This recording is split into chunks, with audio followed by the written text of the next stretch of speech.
We're here with Terry Horan. It's hard to believe that this is the final week of the season. It seems like only yesterday we were just kicking it off and you guys were about to play Eau Claire. But the season's gone on. You guys have had a good season. Let's talk about Bethel last week. It was a game that you don't want to say it could have gone either way because of the score, but it could have because you guys came up with a couple of big turnovers and weren't able to capitalize them. They come up with a couple of turnovers and turn them into pick sixes. Do you think that was like the biggest kind of thing in the game that happened, or was there something else that you can kind of point a finger at? Yeah, absolutely. I mean, one thing we talked about last week is how are we going to try to slow them down? Well, turnovers do help. You know, they had 5 against St. John's, which helped St. John's win that first time around. You know, we were able to get 2, but we didn't capitalize anything.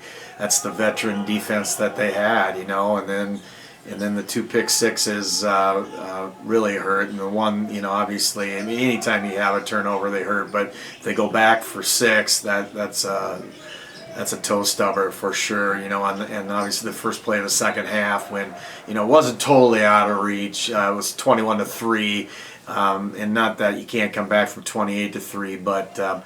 You know, they're pretty stout on D, and they got a really good offense. It is a really good football team, and you know, I look at. I mean, if we didn't have a game this weekend, I would want to be in Collegeville and watch those 2 teams play because I think both will make the national tournament. And one thing that's going to get overlooked is, like, offensively, you guys put up over 100 yards on them on rushing. Right. It's the most that they've given up the whole season. How were you guys able to have success in the rushing game? Yeah, we got our QB run game going pretty good with that, and that helped. I mean, they're pretty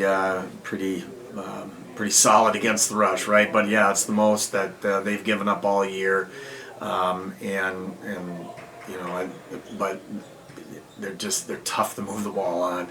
And their secondary is really, really good, and obviously they're really active up front. And yeah, it was a tough day at the office, that's for sure. And but you know, our kids kept competing, and we kept doing, you know, what we could do. And obviously to get over 100 yards rushing is saying something against that defense. Now you got to go and move on to the championship week. You're finished second in the division, so you get to play Gustavus, a team you haven't faced for a couple of years. How's the morale been so far this week in practice as far as getting up for this last game? Yeah, the morale's been solid. It's been solid all year, and I attribute that to our 28 seniors. I mean, nobody wants our 28 seniors to go out on a losing front, that's for sure. I mean, 7-3 sounds a lot better than 6-4, right? And we still get a chance to play.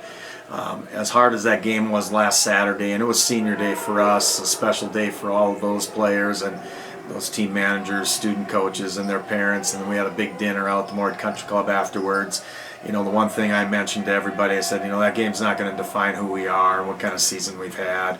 And I've said this many times, it's been a no-flinch attitude with this group. There's never been any panic. And it was such a wonderful night to be able to celebrate those guys and what they've accomplished in our program, some for 4 years, some for 5 years. And knowing that we had one more ride together, that's pretty special. And that was my message to our team in our team meeting on Tuesday before we went out for our walkthrough.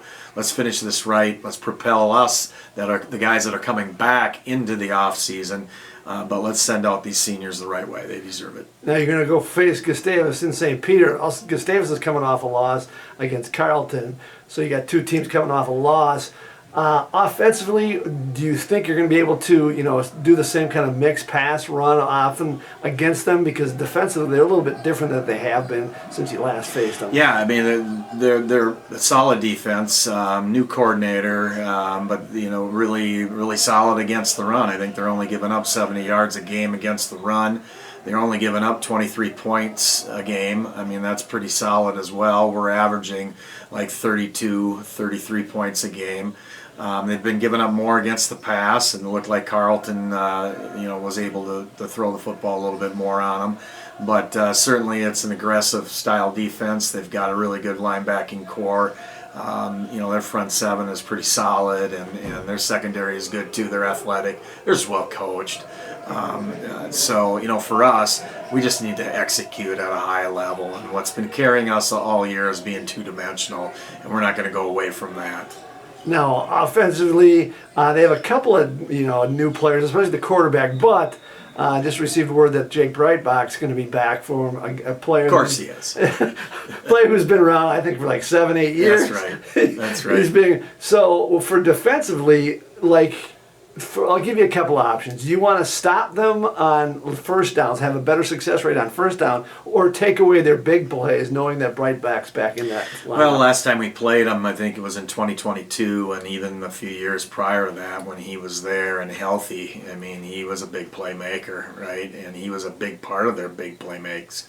I think they've missed that this year, obviously, with him being out, being injured, or what he's got going on. But he's a senior; it's the last hurrah for him too. So he's going to do what he can do to help his team.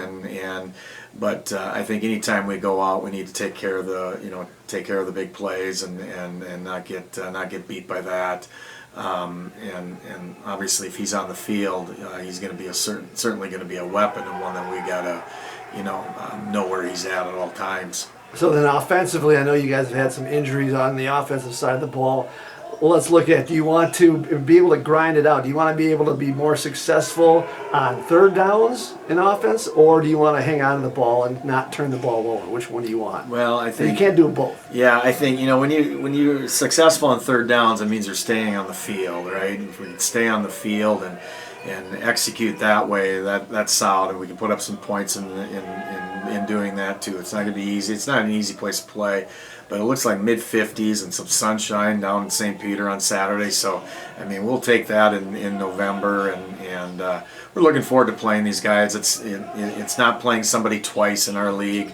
I've been a big proponent of playing everybody in our conference, so I know I was sad to see when we were off them. They were off our schedule for 2 years. So Peter Horan does a nice job, a really nice job, and he's got a great staff. It's just going to be a fun college atmosphere, and it'll be a fun game for everybody. So you're traveling down the city, staying at the same hotel property? Absolutely. Why wouldn't you? Megan's ready to go. Megan's ready to go. Let's go. And then finally, just as you wrap up this season, are there a couple things that stand out, a couple of memories that you'll take away from this year as you go through and get into the next year? There's a lot of memories, obviously starting out when our field wasn't quite ready and we had to go over to Moorhead High School, and our neighbors kind of helping us out, and had to play our first game at Moorhead State. Not easy news to bring to your football team, but 28 seniors certainly helped make that an easier move than it maybe could have been. Taking our trip to PLU was once that we haven't taken a trip since probably about 2010 or something like that, but that was a great trip, great bonding time. Got a great win against a really good football team. I believe they're sitting at 7-3 or 6-3 right now too, with a chance to go 7-3 this weekend, I know, and so they've been doing really well out in the Northwest Conference. All our travel trips have been fantastic. National hospitality taking care of us, right? That's been good, but we've had a lot of big, solid wins on the road, but then playing at home. That first home game, and it was homecoming, and how special that was, and a couple former players going in the Hall of Fame. I mean, there's so much. This past weekend, even though it was a loss, those 28 seniors are amazing, and they're going to do great things, and I often get asked, about your senior class and how, how are you going to miss them, or what are some of the memories? I mean, and everyone really kind of thinks of wins and losses and stuff like that. But I'll tell you what, there's a heck of a lot of laughs and great times. We spend a ton of time together, and we get to know these guys really, really well. So, I'm going to miss them on an everyday basis, but they're still part of our family, and that needs to continue. Good luck on Saturday. Appreciate it. Thank you.